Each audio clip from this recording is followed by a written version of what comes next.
Alright, so we're looking through here. I'm gonna do a review of this because nobody wants to read a description with a bunch of words. Nobody wants words, they want me talking to them. Attention spans nowadays gone to shit. Anyways, I'm gonna review the gameplay of this first because there's not much to say about the deco. It's overall just amazing. I'm just gonna be going through a linear fashion, right? Looking at the first part, I'm gonna be 100%. I don't think there's any sync, just at all, especially like where the transition starts, or like where the level starts. It just feels like it was just kind of thrown in there. And it's also the only part in the level that uses any shake triggers, and I don't know why, because it's the part with the least things happening. It's the only calm part of the song, and it's the only part that uses shake triggers, and they're not like just little ones, they're like pretty big ones too, so I don't know why that's a thing. But then other than that, I don't really have any complaints for gameplay of the entire level. You got like some stuff is synced better than others. Obviously the whole thing's not going to be completely synced to the music with my taps. It's not like I go into every level expecting everything to be click synced no matter what, you know. A lot of parts are fun. The first half is way harder than the second half though, because I fluked this level from like 17, what am I talking about? 47. I fluked it from 47. I died at 47 twice.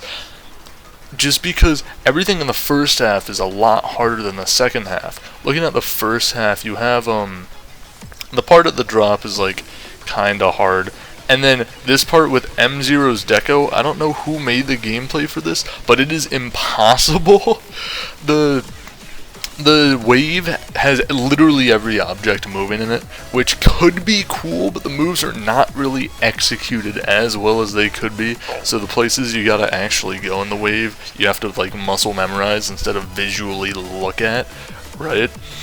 On top of that, the wave is just harder than everything else, and that's a common thing for extremes just nowadays, because everybody's on like 360 or whatever. The waves are just gonna be harder than everything else generally. So I just got better at them. They're not really that bad. It's one of the hardest parts in the level, but it's still not that bad. It's still not like a hard extreme demon or anything. Other than that, yeah, pretty much every part of the level is really fun. The ships in Geo were a bit I thought the hitboxes on that one straight fly at like 43 was kinda janky. Once I got used to it, it didn't really matter though. That's pretty much everything in this level. Once you get used to it, it really just doesn't matter. What else? The dual wave at 55. Half the time I was both mini and half the time I wasn't. I don't know what's up with that, but again, I lived either time whenever I got there, so it doesn't really matter.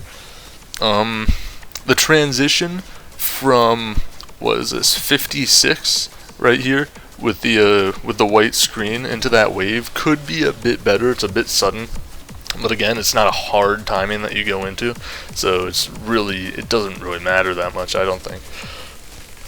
Yeah, and then the last part, pretty much anything from 75 onwards is really easy. By really easy, I mean really easy. There are no hard timings in here. Actually, half of the things you just click immediately, or just somewhere, and you'll live. You'll live anyways. I do appreciate how it says, at the very end when it flashes the names, that it's just J and Scripto, not J.I. It's just J. He lost half of his name there. And favorite part of the level, the end screen. The end screen is so sick. I don't really pay attention to end screens because I don't think they're necessary, but this is so cool. Like, this is just so cool. How could you not like this? That's such a nice touch at the end of the level.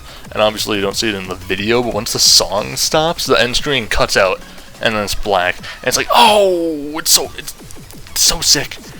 Alright, now talking about the decoration, again, I just don't really have anything to say. It's just great.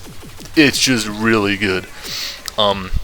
Apart from the obvious, oh, well, I have an iPad, so my screen's taller. So I can see like a little bit below and a little bit above what normal people would see.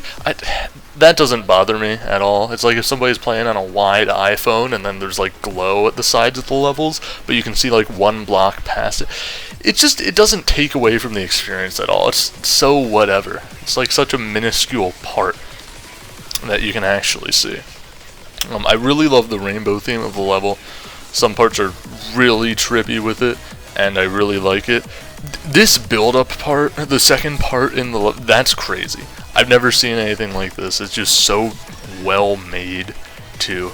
It's really just so well done.